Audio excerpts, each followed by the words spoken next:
Ripple SEC case settlement on December 15th this week. We're going to find out today.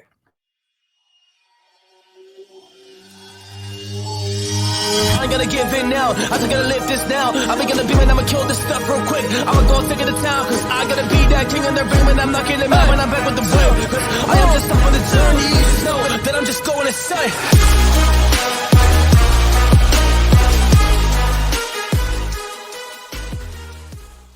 Warriors rise. Grand rising and good evening, warriors all over the world. Is there going to be an SEC versus Ripple XRP settlement this week, December 15th? We're going to dive into what Charles Hoskins said, who's deep in cryptocurrency. I also want to talk to you about integrity, honesty, and uncompromising belief. I'm going to show you a video. This is very nostalgic. On December 20th, 2020, I was sitting in quarantine. We own a high-intensity training facility, one of our companies. And I had to quarantine because of the C word, right? As we got locked down, I had to quarantine for 14 days. One of the worst things they could have ever done to me. Meditated and went deep into high consciousness for 14 days in isolation. Well, during that time, my phone started blowing up because Jay Clayton threw out a lawsuit against Ripple, XRP being traded as a security with the SEC. And people are like, what are you doing, JV? You've been talking about XRP. What are you doing? I said, I'm holding on like a tick on a dog. I have never changed my investment thesis. I have never been paid by a cryptocurrency company to pump a crypto. So I am very, very focused on the exact same patterns that I've been sharing on my YouTube channel for over 2 years. Long-term, fundamental, real-world solve. And I'm here to tell you, you have no idea that your banking system, and I've been saying this for 2 years, is already ready for blockchain technology, distributed ledger technology, and on-demand liquidity. I've told you, our country is in a liquidity crisis. The world is in a liquidity crisis. Everybody is over leveraged. They're using FTX, Celsius, and the stablecoin collapse as the catalyst, problem, reaction, solution. Whoever creates a problem comes up with the reaction. The people comes up with the solution. The same person who creates a problem comes up with the solution. It's happened in human history over and over again. So the whole year, this year was about proving to you that cryptocurrency is volatile, that it's a fraud, that you shouldn't be in it, and the public believed it. Okay. So Goldman Sachs CEO, Jamie Dimon, Chase CEO, and BlackRock CEO Larry Fink have all been using the same language. I don't like cryptocurrency, but blockchain's here to stay. Crypto is blockchain. It's the words they use. They say things like Bitcoin. No. All these, these other coins. What they're talking about is how real investing happens. Real companies, real world solve, real utility is what is going to stay and survive. 99% of cryptos are going to get wiped out. There's going to be a small percentage that survive, and it's the ones that are already operating in the ecosystem. ISO 20002 is part of this whole ecosystem. I'm here to tell you that blockchain is already being built in your banks. Wells Fargo's with R3, Bank of America's with Ripple, Chase has Onyx, their own cryptocurrency platform and trading. Okay, so we're gonna, and then BlackRock, they got Aladdin, which is connected to Coinbase. So let's dive into this. So this was on, this kind of nostalgic. So this was on December 20th, 2020. I'm very proud of myself as well. I'm gonna say this because I've just grown so much in wisdom, and I work harder on myself than I do anything else. And I can even see the change in myself, my voice inflection, my confidence, because I've really stood on my own 2 feet. You can't sway me. I'm like an oak tree. My roots are so deep. I cannot be bought. I cannot be sold. I follow the God and I follow the life of Jesus. It's something that's very important that I want to express to you guys. I can't be bought or sold. No amount of money will ever let me sell my soul. So we'll dive into this. So this is exactly what I said when people asked me what I was doing with my XRP on December 20th, 2020. And we're going to go into what Charles Hoskins said about the case settling on December 15th. And then we're going to go into Christine Lagarde, and she's saying exactly what I've been saying, the liquidity crisis and blockchain technology. Videos I've ever made. The reason why is because this is the reason why people get crushed in investing. They're looking for a hot tip, or they're looking for that quick money scheme. There is nothing out there in investing that's going to make you quick money.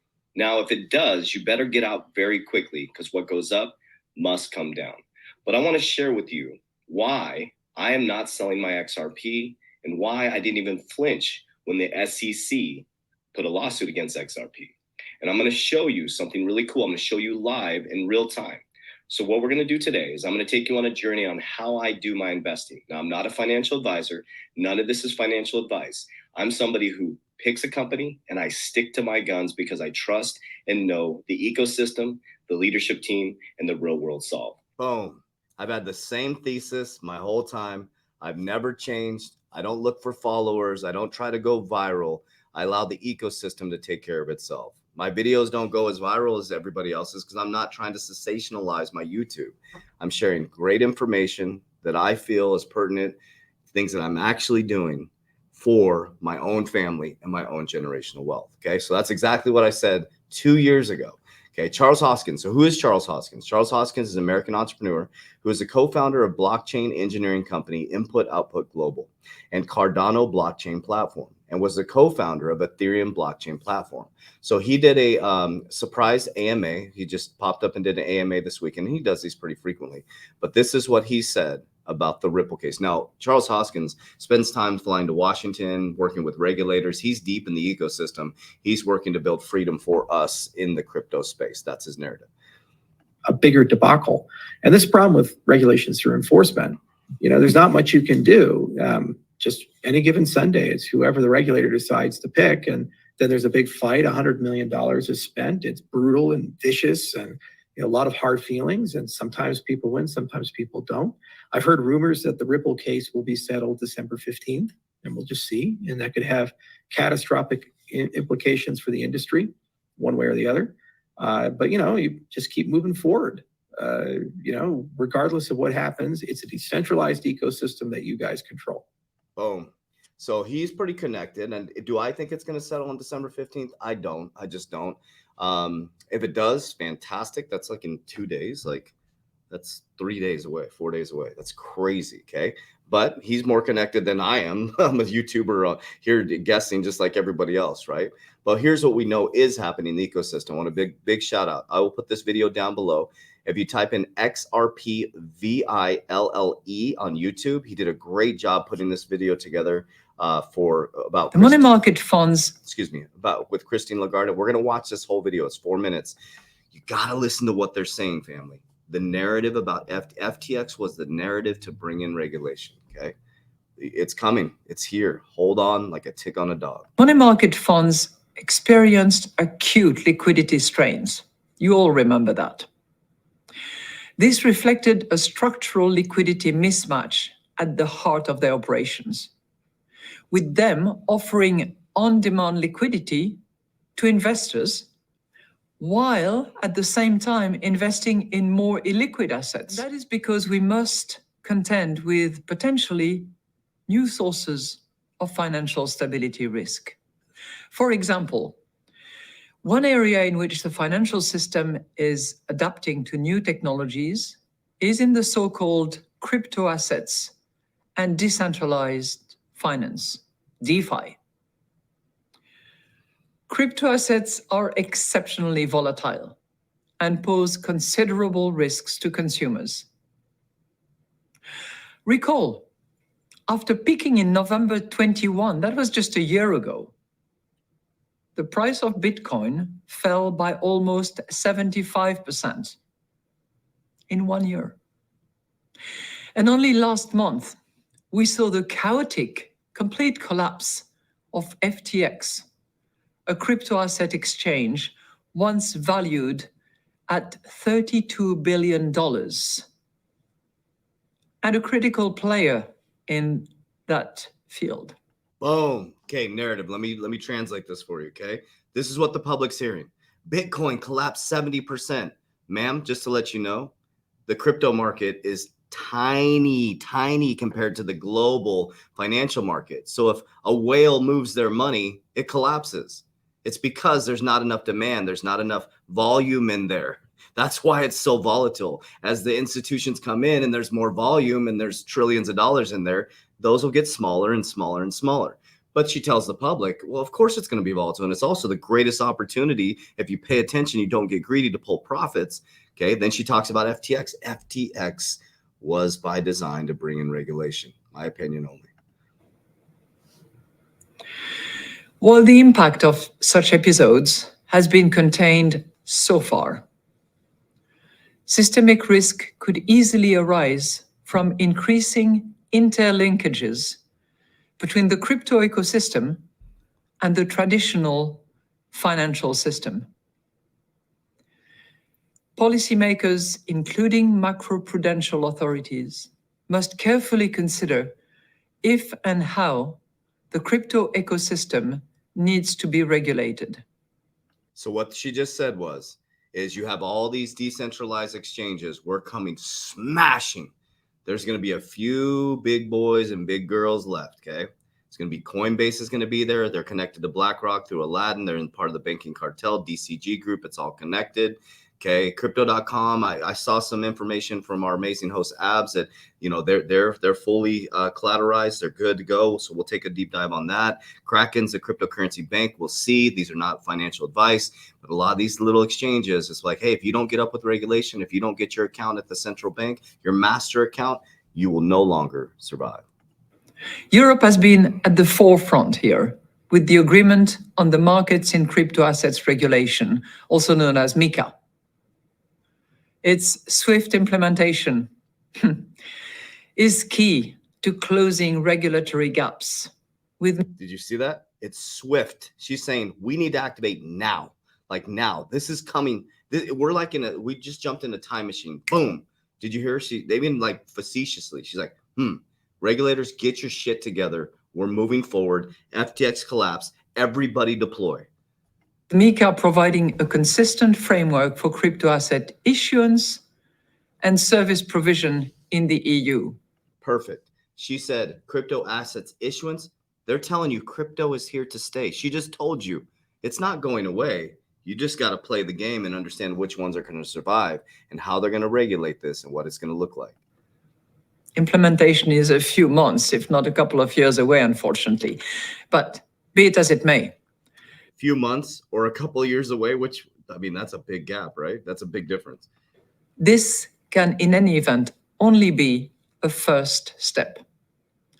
From a financial stability perspective, financial regulation could and should be enhanced along several dimensions.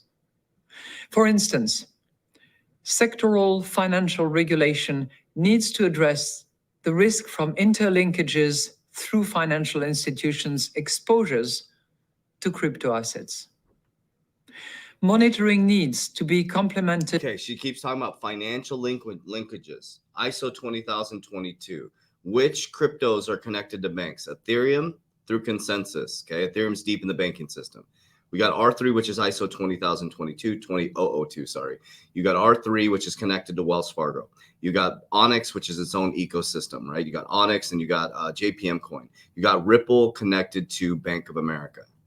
By clarity on the regulation of lending and staking activities. I had to look up what staking was, but I'm sure you all know. Oh, you silly goose, Christine. You know what staking is. So basically your banks are going to be able to hold, I guarantee your first thing the banks are going to do is you're going to have Ethereum backed loan and a Bitcoin backed loan. That's why I keep dollar cost averaging Ethereum, and I just started dollar cost averaging to Bitcoin because I'll be able to use Bitcoin and Ethereum and do an asset backed loan, and I'll be able to stake my crypto and make interest. She knows exactly what it is. It's like a time account. And finally, market developments in decentralized finance should be taken into consideration as well. I'm sure more to come in the weeks and months to come. She's telling you weeks. She keeps saying weeks to months to come, weeks to years. She's literally saying, get ready. The Great Reset is coming. She keeps telling you, not me. She's telling you this. So let me conclude here. Please do. Heraclitus is said to have observed that there is nothing permanent except change. We can certainly relate to those words in an era increasingly defined by shocks to our economy. We sure can. You shocked the shit out of us. We appreciate it because we're about to change our family's timeline. Change is at the root of why we need both a resilient financial system and adaptable supervisors. To ensure stability, the financial system needs to be able to weather rapid changes that produce shocks. And regulators and supervisors need to adapt to an ever-changing economic landscape if they are to continue effectively to safeguard the financial system. Okay, she just said, do you see rapid changes that produce shocks? I think maybe absorb shocks. So she's letting us know something massive is coming. They're working right now. As you're going into the holidays, they're going to be working on regulation. And a lot of times things are passed where you're sleeping, waiting for Santa Claus to come, which is Christmas. The chrism goes down your spine. That's Christmas. Anyways. After all, unexpected crises often come from unobserved risks that were allowed to grow over time and eventually materialize. That is why macroprudential policy must remain alert to the emergence of new challenges as and when they appear. We therefore need to encourage resilience wherever it is lacking and adapt to change whenever it's necessary. Boom. She's letting you, I mean, she's literally telling you changes come. Look at her face. Okay, again, XRPVILLE. If you want this video to use for your content, great job with that video. I'm not sure if you edited that or built that, but great job. Great job. Love people out there doing that stuff. Anyways, it's here to stay. I wanted to show you that video from 2020. You can go back. I was going through a little journey of my own YouTube channel, and I'm like, I'm really proud of myself because I've stayed strong and I've stayed fundamental, and I've shared the same story over and over again, because what you repeatedly do gets ingrained in your subconscious mind. What gets ingrained in your subconscious mind becomes an unconscious activity. We have no idea what's going to happen with regulation. We don't know. People are like so pissed. They have 50-50. People are like, oh, you're part of this confidential committee. It's confidential. The people can remain confidential. I decided not to. The documents are not going to remain confidential. Okay, we're going to present this stuff to you guys and the Federal Reserve to value XRP just in case they buy it back. She just told you exactly the thing this YouTuber's been saying, a liquidity crisis. The system is fucked. Your pensions are part of that 80 trillion that was hidden. 80 trillion was found hidden, leveraged. FTX collapsed, 80 trillion. The global markets are 91 trillion. Do you realize when they tokenize crypto, all that money, all the money is going to flood through cryptocurrency assets and the cryptocurrency companies that are real world solves? That liquidity is going to run through the system and give it utility, and institutions are going to come in. There's going to be demand. That's when you get your price appreciation. So I don't know what you're invested in, but I understand what I'm invested in. And I'm very diversified: crypto, leveraged life insurance, precious metals, diversified in business. So Warriors, it's been going on for a very long time, years now. We appreciate you. Over 5,000 Warriors have gone through our Warrior Academy. I'm launching my private coaching program. Keep an eye out for that, where I'll work with 20 people per 120 days. It's high ticket, high value, high touch, high accountability, mind, body, generational wealth transformation in 120 days. I'm ready to start coaching people at a semi-private level. 2 groups of 10 going through a boot camp with me for 120 days. So watch out for that. I'm fired up, Warriors. It is time. Warriors, rise. Get your shit together. Let's go.